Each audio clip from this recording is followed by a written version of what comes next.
দাঁড়াইতে পারি, মানুষের ডাকে যদি সাড়া দিতে পারি, মানুষের কিছু সেবা করতে পারি, মনে করি আমার জীবন ধন্য। দুনিয়াতে পৃথিবীতে ভগবান আল্লাহ আমাদের অনেক কিছু দিয়েছে, অনেক কিছু দিয়েছে, নিজের জন্য কিছু প্রয়োজন নাই। এখন যতদিন বেঁচে আছি ওনার অনুগ্রহে, ওনার দয়ায়, বাকি জীবনটুকু যদি আমি মানুষের সেবায় আমি কিছু করে দিতে পারি, মানুষ উপকৃত হবে, মানুষ লাভবান হবে। যেদিন থাকবো না তারা আমাকে শ্রদ্ধা স্মরণ করবে, সেই মন মানসিকতা নিয়েই এই নির্বাচনে অংশ নিয়েছি। ইতিমধ্যে বলা হয়েছে আমি বিএনপির, আমার মার্কা হলো তারা শীষ, আমার নেতা হলো তারেক রহমান সাহেব। কিছুদিনের মধ্যে নির্বাচন হবে, নির্বাচন হইলে আমাদের মার্কা দ্বারা শীষ, আপনাদের সবার সাহায্য সহযোগিতা চাই।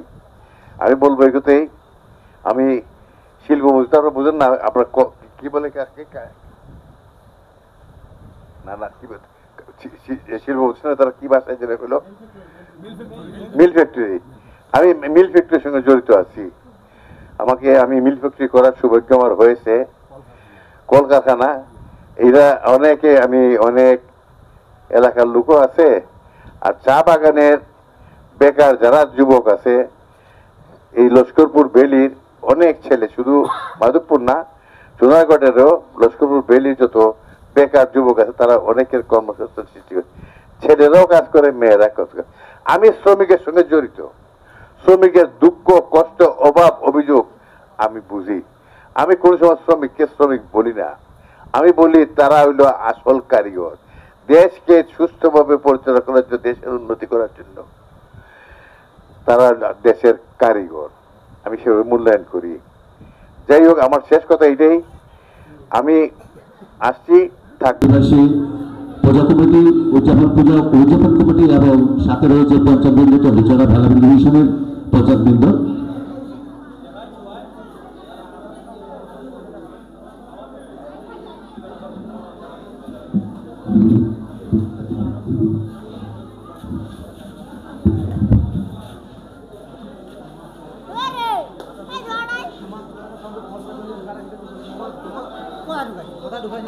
আমি বয়সে অনেক ছোট, যেদিন থেকে নির্বাচনে ডাক শুনছি সেদিন থেকেই ফয়সল সাহেবের গন্ধ আমি দেখে আসছি।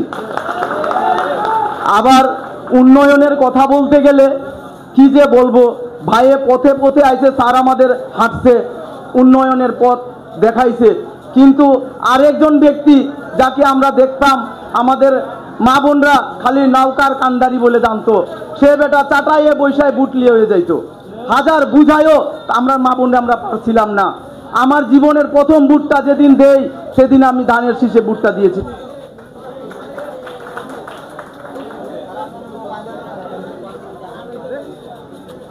উন্নয়নের ছোঁয়া আছে আজকে আমাদের এই যে যেখানে আমরা বসে আছি, এই যে উন্নয়ন ভূমিটা আজকে আমরা স্যারের কারণে টিকে আছে। তিনি যদি এই ওয়ালটা না দিতেন আজকে আমাদের এই নাচঘর মণ্ডপটা ভেঙে পড়ে যেত। এত বড় উন্নয়নটা আজকে আমার বাগানবাসী চোখে দেখে। এখনো আমরা প্রতি সময় ফয়সলের পুকুরে স্নান করি। কোথায় স্নান করি, কোথায় আছি বললে বলে ফয়সলের পুকুরে আছে। অথচ সারা জীবন যারে ভোট দিয়ে এসেছি তার কোনো স্মৃতি এখনো চণ্ডী বাগানে দেখাইতে পারবো না। এমন কোনো ব্যক্তি নাই, এত বড় মুরব্বীরা ভোট দিয়ে এসেছে সারা জীবন কিন্তু কোনো উন্নয়নের ছোঁয়া দেখাতে পারে নাই। সারা জীবন শুধু হাতের তালি দিয়ে মুখে চিরা ভিজাই করে আমাদের কাছ থেকে ভোট নিয়ে গেছে। ফয়সল সাহেব যার আয়োজনে, যার আগমনে আমরা যেভাবে আছি আরো যাতে প্রস্ফুটিত হয়ে উঠতে পারি, এটাই স্যারের কাছে আশীর্বাদ চাইছি। আমার প্রত্যেকটা যুবক যাতে আরো সুশিক্ষিত হতে পারে, সশিক্ষিত হতে পারে, এজন্য যিনি যাতে সাহায্য করেন। আসলে একটা বিরাট বড় দুঃখের কথা, এতদিন পর্যন্ত নির্বাচন করে, এতদিন পর্যন্ত আমাদের এমপিকে রাইখে করেও আমরা একটা প্রাইমারি স্কুল আমাদের বাগানে আনতে পারি নাই। এটা বিরাট বড় দুঃখের কথা। সর্ব বাগানে আছে আমাদের স্কুল, কিন্তু চণ্ডী এবং বেলাবিলে আমাদের স্কুল নাই এত বড় বাগানগুলোতে। তাই স্যারের কাছে আমার আকুল আবেদন, আমাদের এই স্কুলটি যাতে অচিরেই হয়। আর আমার যত কিছু বলার ছিল, অনেক কিছু বলার আছে স্যারের, আসলে আমি সময়টুকু, মূল্যবান সময়টুকু নষ্ট করেছি। স্যার আমাকে ছোট আছি, ভুল ত্রুটি হতে পারে, আমাকে ক্ষমা দৃষ্টিতে দেখবেন। আর আমার বাগান থেকে আবারও আপনাকে দীপাবলি ও শ্যামা পূজার শুভেচ্ছা।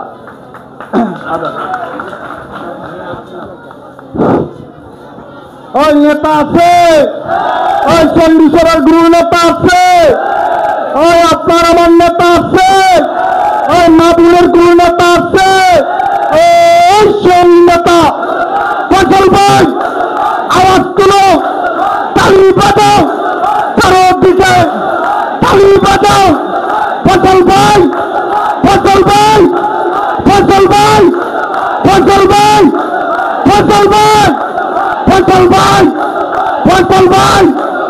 এই পর্যায়ে আপনাদের সামনে মূল্যবান বক্তব্য নিয়ে আসছেন আপনাদের অত্যন্ত প্রিয় নেতা, চণ্ডীচড়ায় তার অসংখ্য স্মৃতি বিস্মৃত বাগান, এই চণ্ডী চা বাগানের অত্যন্ত প্রিয় মানুষ, প্রিয় নেতা, হবিগঞ্জ জেলা বিএনপির সাবেক সভাপতি দেশনেত্রী বেগম খালেদা জিয়া এবং জনাব তারেক রহমানের অত্যন্ত আস্থাভাজন প্রিয় নেতা আলহাজ সৈয়দ মোহাম্মদ ফয়সল সাহেব, আলহাজ সৈয়দ মোহাম্মদ ফয়সল সাহেব আপনাদের সামনে মূল্যবান বক্তব্য রাখবেন। সকলে করতালির মাধ্যমে স্বাগত জানানোর জন্য অনুরোধ করছি।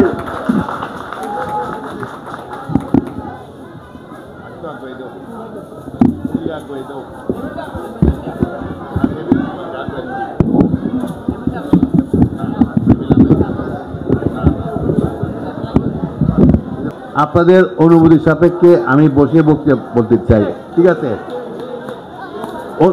সবাই অনুমতি দিলেন আমাকে? আজকে চণ্ডীচড়া চা বাগানের সভাপতির সম্মানিত সভাপতি, উপস্থিত চা বাগানের শ্রমিক ভাই ও বোনেরা, ভাইরা, সবাইকে আদাব, নমস্কার এবং শ্রীযুক্ত আসসালামু আলাইকুম। আমি আসলে আপনাদের অনুষ্ঠানে এসে আমি ব্যাকল হয়ে গেছি, বুকা হয়ে গেছি যে আপনারা এত সুন্দর আয়োজন করছেন। মানসিকভাবে তো আমি এত প্রস্তুতি নিয়ে আসি নাই, এত সুন্দর আয়োজন করবে, সামনে আমার ওনাদের উপস্থিত আমার কথা বলতে হবে। যাই হোক, আপনাদেরকে আন্তরিক ধন্যবাদ জানাই, কৃতজ্ঞতা জানাই। এত উদারতা দেখাইছেন, এত পরিশ্রম করছেন, এত সুন্দর আয়োজন করছেন, যা জীবনের শেষ দিন পর্যন্ত আমি ইনশাল্লাহ স্মরণ রাখবো। আপনি চণ্ডীচড়া চা বাগান এমন একটি চা বাগান যেটা আমার অন্তরে গাথা। আমি কোনো সময় মনে করি সোনারগড় যদি আমার বাড়ি থেকে থাকে, এগুলো চণ্ডীচড়া বাগান। চণ্ডীচড়া বাগানের শ্রমিক ভাইয়েরা, আমি নির্বাচন করি। যাই হোক, এর ছিলাম আপনাদের দুর্গা পূজার অনুষ্ঠানে, তখন রাস্তায় দাঁড়াইয়া আপনার অনেকেই আমাকে গাড়ি থামাই দাওয়াত করেছিলেন। শরীর যদি সুস্থ থাকে অবশ্যই আমি আজকে আপনাদের সামনে উপস্থিত হয়েছি। যাই হোক, যদি না আসতাম আমি ঠকতাম, কিন্তু এত সুন্দর আন্তরিকতা আমি খুব কমই দেখেছি। আবার চণ্ডীচড়া চা বাগানের পরিবারের সদস্য, তাদেরকে আমি কোনো শ্রমিক মনে করি না। চা বাগানের শ্রমিক এরা কিন্তু অবহেলিত, কিন্তু আমি তাদেরকে শ্রমিক মনে করি না। আমি মনে করি তারা দেশ গড়ার কারিগর। দেশে আপনারা চা উৎপাদন করেন, আর এই চা আমরা রপ্তানি করে বৈদেশিক মুদ্রা অর্জন করি। সেই বৈদেশিক মুদ্রা দিয়ে, ডলার দিয়ে বিদেশ থেকে চাল, গম আমদানি করে আমরা কিন্তু আমার জীবিকা নির্ভরশীল। আমরা এগুলো খাই আমরা বেঁচে আছি। কাজেই আপনাদের জাতির প্রতি, দেশের প্রতি অবদান অনেক বেশি। এটা অনেকে জানে, অনেকে জানে না। কিন্তু দুঃখের বিষয় এটাই, চা বাগানের শ্রমিককে কোনো সময় মূল্যায়ন করা হয় নাই। আপনার ব্রিটিশ আমলে যে সিস্টেম করে গেছিল, ব্রিটিশ আমলের পরে পাকিস্তান হইল, একই নমুনা। পাকিস্তানের পরে বাংলাদেশ হইল, বাংলাদেশও উলট পুলট কয়েকবার হলো। 52 বছর বাংলাদেশের জীবন হয়ে গেছে, কিন্তু আপনাদের কোনো পরিবর্তন হয় নাই। ওই আপনারা এখন হাজিরার উপর নির্ভরশীল, রেশনের উপর নামমাত্র রেশনের উপর নির্ভরশীল। আপনারা সবসময় শিক্ষা দেয়, বিদ্যা নাই, বুদ্ধি নাই, স্কুল নাই, বিদ্যুৎ নাই, টিউবওয়েল নাই, পানি নাই, পুকুর নাই। আপনাদেরকে বলে কি শ্রমিকের সন্তান শ্রমিকই হবে। শ্রমিকের সন্তান শ্রমিক হবে। আপনার ছেলে সন্তান লেখাপড়া করুক, উচ্চশিক্ষিত হোক, চা বাগানের ম্যানেজার হোক, চা বাগানের বাবু হোক, বা সরকারি কর্মচারী কর্মকর্তা হোক, বা আমার মিল সাহেব টেক্সটাইল আছে সেখানে যে চাকরি নিয়েও শিক্ষিত লেখাপড়া করে সেই সুযোগ আপনাদেরকে দেওয়া হয় না। অতীতে বহুত নেতা হয়েছে, আপনারা তাদেরকে অনেক সম্মান দেখাইছেন।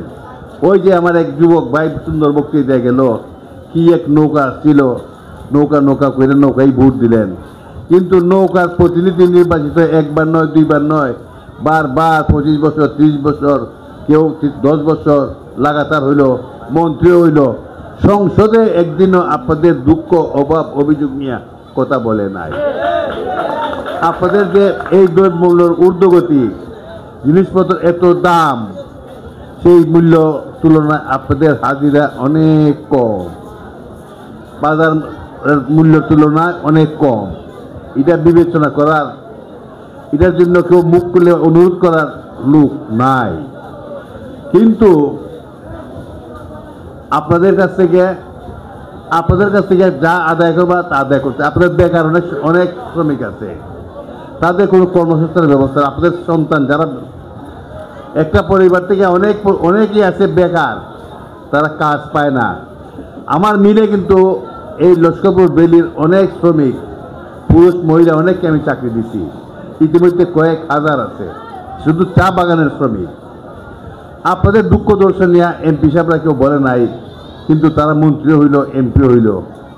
আমার কথা একটা, আপনারা সারা জীবন কি এই দুঃখ কষ্ট কাটাইবেন? আমি বলবো এক সিস্টেম পরিবর্তন হওয়া দরকার। যুগেরও অনেক পরিবর্তন হয়েছে, দেশেরও পতাকা পরিবর্তন হয়েছে, আমরাও উন্নতি দিকে দিকে উন্নতি হয়েছে। এক সময় ছিল সোনারগড় রাস্তার জন্য কাঁচা রাস্তা, হইল পাক্কা রাস্তা, এরপর হইল আরো বড় রাস্তা, দিকে দিকে দেশের উন্নতি হইতেছে। কিন্তু চা বাগানের শ্রমিকরা কোনো উন্নতি নাই, কিছু উন্নতি হওয়ার দরকার। যাই হোক, আমি আপনাদের জন্য বুঝি আপনাদের সমস্যা, যেহেতু আমি শিল্প প্রতিষ্ঠান অর্থাৎ কল কারখানার সঙ্গে আমার সম্পর্ক আছে। আমার এখানে প্রায় 22 থেকে 24,000 লোক কাজ করে, যুবক। আমি জানি তাদের সমস্যা, তাদের চাহিদা, তাদেরকে কীভাবে খুশি রাখা দরকার, তাদেরকে কাছে কীভাবে ভালো কাজ আদায় করা দরকার। কিন্তু চা বাগানের শ্রমিকরা একই হালতে চলছে, একই হালতে। এটা একটু পরিবর্তন হওয়ার দরকার। সেই পরিবর্তনের জন্য আপনারা যদি আমাকে সুযোগ দেন, যেহেতু আমার জন্ম চা বাগান এরিয়াতে, আমার জন্মসূত্রে কিন্তু আমার বাড়ি মাধবপুর নয়াপাড়াতে, নয়াপাড়া চা বাগান আছে, জগদীশপুর আছে, বগন্ডিপুর আছে, তেলিয়াপাড়া আছে। চা বাগানের এরিয়ার ভিতরে আমার জন্ম, চা বাগানের সমস্যা আমি জানি, চা বাগানের শ্রমিকের দুঃখ আমি বুঝি। কত দুঃখ আপনাদের, বেতন তো কম, আবার অনেকে আপনাদের এই চা বাগানের 4 মাস 5 মাস হয়ে গেছে বেতন পায় না। কথা ঠিক না? এটা কোনো নজির নাই। কোনো চাকরির মধ্যে 3 মাস 4 মাস বেতন না পাইয়া কাজ করে, নজির নাই। কিন্তু আপনাদের তো অসহায়, বিকল্প নাই, এই কাজ না করে উপায় তো নাই, কোথায় যাবেন কাজের জন্য?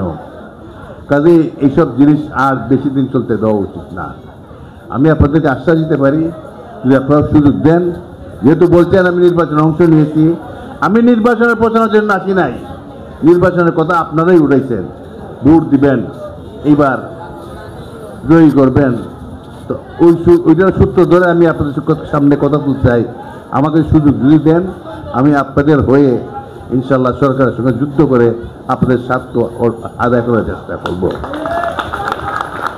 আর আপনাদের বলছেন স্কুল নাই, ভাবতে অবাক লাগে। হাজার হাজার ছেলে মেয়েরা এখানে আছে, তারা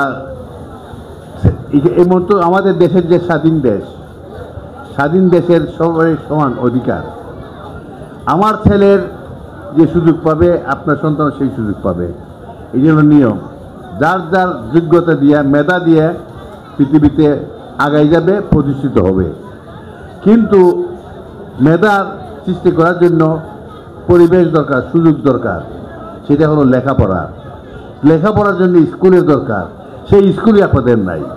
ভাবতে অবাক লাগে, চণ্ডী চণ্ডী এবং এটা কি বললেন বেলাবাদ নাই প্রাইমারি স্কুল। আমি যদি আপনারা আমাকে আগামী সংসদ নির্বাচনে আমাকে ভোটে জয়ী করেন, আমি ইনশাল্লাহ আপনাদের স্কুল করে দিব। আর আপনারা তো জানেন ফজল সাহেব মিথ্যা আশ্বাস দেয় না, যা বলে তা করে। আপনাদের ছোটখাটো যে ফসল পুকুর না কি নাম বললেন, ফসল পুকুর না কি বললেন, এগুলো তো বলছিলেন, ওয়ালের কথা বলছিলেন, আরো অনেক কিছু দিছি, ওয়াদা করছিলাম করে দিছি। তারপরে আপনার আদার বাজার ফুলের কথা বলেন, ওয়াদা করছিলাম, এমপি মন্ত্রী না হয়েও করে দিছি, গাজীপুরের রাস্তাও করে দিলাম, হাসপাতালও করে দিলাম, মেয়র সাহেবের পৌরসভাও করে দিলাম, ঠিক না? এখন আমরা গর্বিত সোনারগড় একটা পৌরসভা, একটা শহর হয়েছে, মেয়র সাহেব একজন ভালো নেতা পাইছি আমরা। যদি পৌরসভা না হইতো এই নেতা কোনোদিন আপনাদের খেদমত করার সুযোগ পাইতেন না। কাজেই এতগুলো কাজ দিয়ে করলাম, আমি নির্বাচিত না হয়ে, এমপি না হয়ে, মন্ত্রী না হয়ে আমি যদি এত কাজ করতে পারি, তোমরা যে বছরে বছর একবার না দুইবার না 5 বার করে 6 বার করে এমপি হয়েছে, মন্ত্রী হয়েছ, তোমরা দেশের জন্য কেন করতে পারো নাই? একবার আমার মাধবপুরে কদিন আগে হইল, এখন নাকি তার কোথায় আছে, বেড়াতে গেছে, কোথায় কি গেছে, জেলখানা না, ও দুঃখের বিষয়। উনি 2বার এমপি হয়েছিলেন, আবার মন্ত্রী হয়ে গেছিলেন, কিন্তু কোন জিনিস স্বাক্ষর রেখে গেছে যে এই কাজটা 10 বছরের মধ্যে উনি করছেন এমপি হইয়া, মন্ত্রী হইয়া? নাই। এর আগে থেকে 25 বছর ছিলেন, 1 লাখ 5 বার এমপি মন্ত্রী, 25 বছর, ওনার কি কোনো স্বাক্ষর আছে একটা সোনারগড়ে বলতে পারবে এই কাজটা উনি করে গেছেন? না। কেন না? আপনার নিজের ভাগ্য পরিবর্তন নাকি জনগণের ভাগ্য পরিবর্তন, উন্নয়নের জন্য ক্ষমতা যান? আমার মধ্যে সে নাই। আপনাদের আশীর্বাদের দোয়ায় আল্লাহ ভগবানে আমার অনেক কিছু দিছে, নিজের চাও পাওয়ার ভগবানের কাছে আর কিছু নাই। বাকি জীবনের সময়টুকু আপনাদের জন্য উৎসর্গ করতে চাই, আপনাদের সুখের জন্য, শান্তির জন্য, মঙ্গলের জন্য। আর একটা কথা বলি, আমি এখানে আজকে বাধ্য হয়েছি, হয়তো 2 জন আছেন, আসবো কি আসবো না, রাস্তার অবস্থা খুব খারাপ। উনি লন্ডন থেকে নির্দেশ দিচ্ছেন, আমার মতো ছোটখাটো যারা নেতা আছি, ওনার কর্মী আছি, তোমরা কেউ ডাঙা ডাকতে পারবা না। যেমনি তোমরা দুর্গা পূজায় এখানে ডিউটি করছো, হিন্দু ভাইদের, বাগান ভাইদের, শ্রমিক ভাইদের, এমনি এবারও যেতে হবে। যেখানে এসে পূজা আছে, কালী পূজা আছে, সেখানে যাও, যে তাদের পাশে দাঁড়াও, যারা সুখে শান্তিতে নিরাপদে তারা তাদের অনুষ্ঠান উদযাপন করতে পারে, সেই নির্দেশ পাই আমরা আপনাদের পাশে এসেছি। ওদের ভবিষ্যতেও আপনাদের আপদে বিপদে প্রয়োজনে যখন যেভাবে দরকার আমাদেরকে পাবেন। আমি কথা দিয়ে দিতে পারি, আমার সঙ্গে যারা আছেন, আমার সহকর্মী যারা আছেন, আমার টিমমেট যারা আছেন, যদি আমি নির্বাচিত হই তাদেরকে নিয়ে আমি কাজ করব। এই সোনারগড়ের বাগান বস্তি যেখানেই বলেন, আমরা সকলের সম্মিলিত প্রচেষ্টায় শান্তি প্রতিষ্ঠিত করব, যেখানে জুলুম থাকবে না, অত্যাচার থাকবে না, নির্যাতন থাকবে না, চাঁদাবাজি থাকবে না, যেখানে আইনের শাসন নিজস্ব গতিতে চলবে। এইটার করার জন্য আপনাদের কাছে একটা সুযোগ চাই। জীবনের শেষবার, অনেকে বলছে জীবনের শেষবার, আমি এরপরে বোধ আমার বিদায় দিয়ে দিবেন, হয়তো বিদায় হয়ে যাব, বলা যায় না, এর আগেও হইতে পারে। হায়াত মত আল্লাহ রাতে। আমি বলে যাই, এটাই অনেকবার আসছি নির্বাচনে, আপনারা চণ্ডীবাগানে ভোট দিচ্ছেন, অস্বীকার করি না। অনেকে ভোট দিচ্ছেন, অনেকে দেন নাই, কিন্তু পাস করার জন্য যে ভোটের দরকার সেটা আমি পাই নাই, নির্বাচিত হইতে পারি নাই। কিন্তু আমি কোনো নালিশ করি নাই, আমি কোনো অভিযোগ করি নাই, আমি কারোর দুঃখ প্রকাশ করি নাই, আমি আপনাদের সঙ্গে সম্পর্ক ছিন্ন করি নাই, আমি আপনার সঙ্গে যোগাযোগ রক্ষা করতে সম্পর্ক রাখছি। আবার এসেছি, আইসা আমার নিজের ব্যর্থতার কারণেই হয়তো আমি ভোট পাই নাই। মনে করলাম যে না, আপনাদের মন জয় করার দরকার। শেষবার মতো এসেছি। আমি প্রথম জীবন দাঁড়াইছিলাম, বয়স কম ছিল, জীবন দিয়েছি, জীবনের মূল্যবান সময় আপনাদের সোনারঘাটের মাটিতে আমি ব্যয় করেছি। শেষ জীবনে এসেছি, আমার ছেলেরা দেখেছে, ছেলেদেরকে আমি ভালোবাসা দিতে পারি, মায়া দিতে পারি নাই, তাদেরকে যেভাবে সময় দেওয়া উচিত ছিল সেটা দিতে পারি নাই। সময় দিয়েছি সোনারঘাটের সমস্যা চিহ্নিত করে সমাধানের মাধ্যমে। জনগণের উন্নয়নের জন্য। শেষবারের নির্বাচনে আপনাদের কাছে একটু আমার আকুল আবেদন, আমি নিজে ইলেকশনে জয় হইতে পারি নাই, জীবনের কিছু আমি হারাই নাই। দুঃখ রইল এটাই, আপনাদের জন্য অনেক কিছু করার পরিকল্পনা ছিল, করতে পারি নাই। পরবর্তী পর্যায়ে আমি আমার ইলেকশনে হারছি, আমার পরিবারের কাছে হয়তো লজ্জা পাইছি, লজ্জা পাইছি। শেষ নির্বাচন আমার নাতিরা বড় হয়ে গেছে, নাতিনটার বিয়া দিছি, তাদের সামনে আমার আর লজ্জা দিয়েন না। শেষবারের মতো একটা ভোট দেওয়া জয় করুন। সবাইকে ধন্যবাদ, সবাই সুখে থাকেন। আবার আপনাদের ওই পূজার শুভেচ্ছা দিয়ে আমার বক্তব্য শেষ করি। ধন্যবাদ। আমি সকলের সুস্বাস্থ্য এবং দীর্ঘায়ু কামনা করে আমি আমার কথা এখানে শেষ করছে। এই পর্যায়ে আপনাদের সামনে মূল্যবান বক্তব্য নিয়ে আসছেন আমাদের সকলের প্রিয় নেতা আল্লাহ সৈয়দ মোহাম্মদ ফয়সল সাহেব। করতালির মধ্য দিয়ে ফয়সল সাহেবকে বরণ করার জন্য অনুরোধ করছে। বক্তব্য রাখবেন সৈয়দ মোহাম্মদ ফয়সল সাহেব।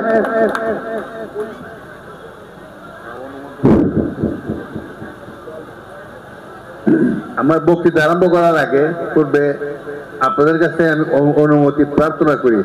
আমি বসে কথা বলতে চাই, অনেক মিটিং অ্যাটেন্ড করছি, আমি একটু ক্লান্ত হয়ে গেছি। একটু বসে কথা বললে আপনাদের কোনো আপত্তি আছে?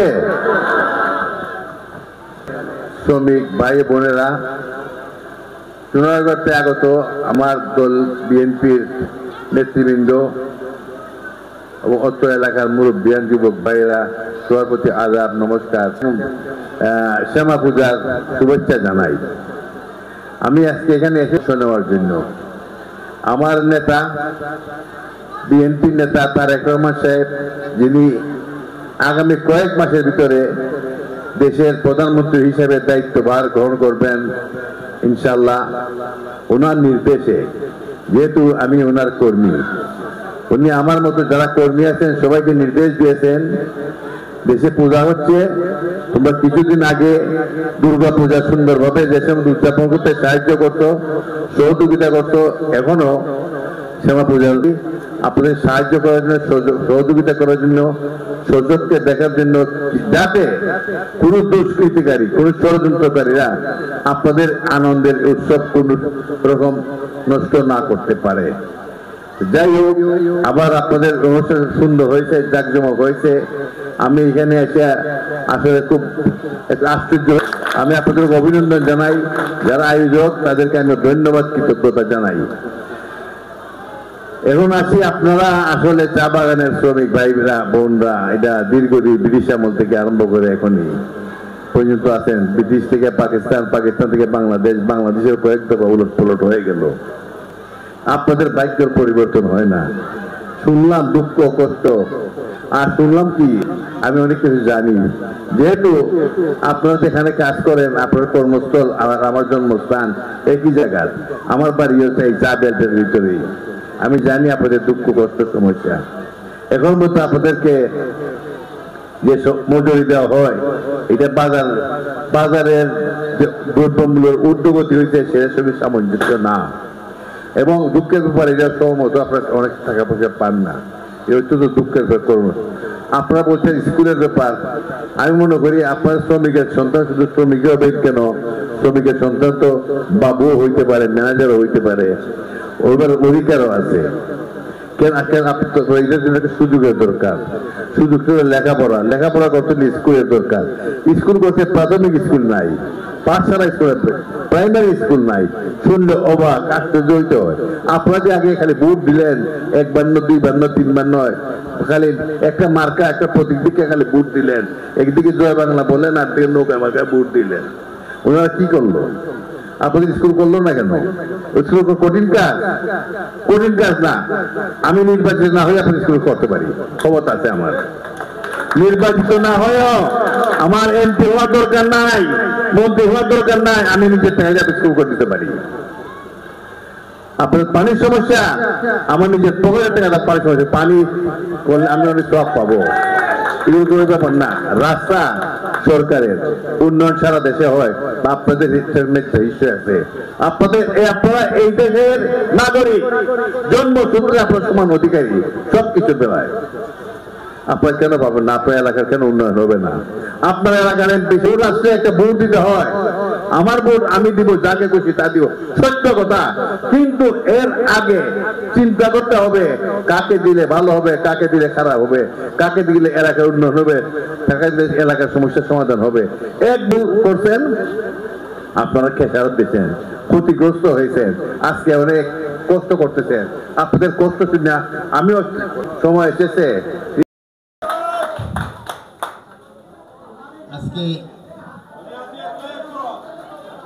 আজকে আপনাদের সভা পূজার অনুষ্ঠানে সম্মানিত সভাপতি উপস্থিত,